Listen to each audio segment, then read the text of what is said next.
My name is Ray Winbush, director of the Institute for Urban Research at Morgan State University and HBCU in Baltimore, Maryland.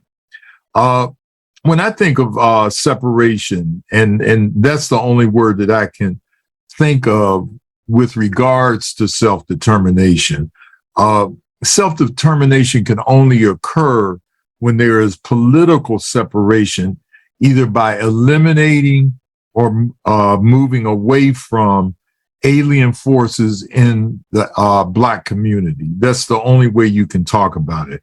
And historically, there's been two brands of that, if you please.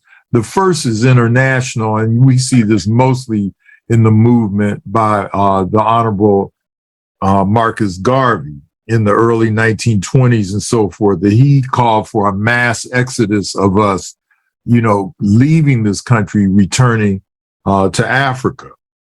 I'm seeing some of this right now when you look at more African people in America and the Caribbean are returning to Africa, as well as the African nations themselves having things like the years of return that we recently saw in Ghana and Nigeria.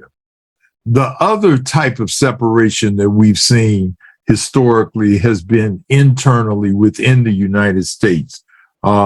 Examples of that would include going back with Edwin McCabe in 1890 when he told Black folk, as well as Ida B. Wells telling Black folk to move to Oklahoma so that they could be self-determining in how they ran their government, schools, and so forth. We see it in the Republic of New Africa during the 1970s and 80s. And one that is not that known, in 1934, Oscar Brown Sr., who was the father of entertainer Oscar Brown Jr., he organized a group called the National Movement for the Establishment of the 49th State. And he actually asked the government and tried to organize the government and Black folk around the country to give us a state. So you see domestic as well as international movements towards self-determination. I think I can't again conceive of, self-determination without removing ourselves from this country.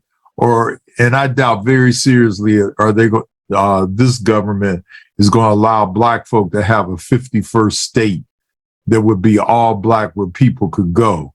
So I think that we really have to talk seriously about relocating our people the way Garvey did in the 1920s and wanted to do, which has not occurred, but we have to seriously think about doing it. I'll stop there and we'll have more discussion later. Thank you.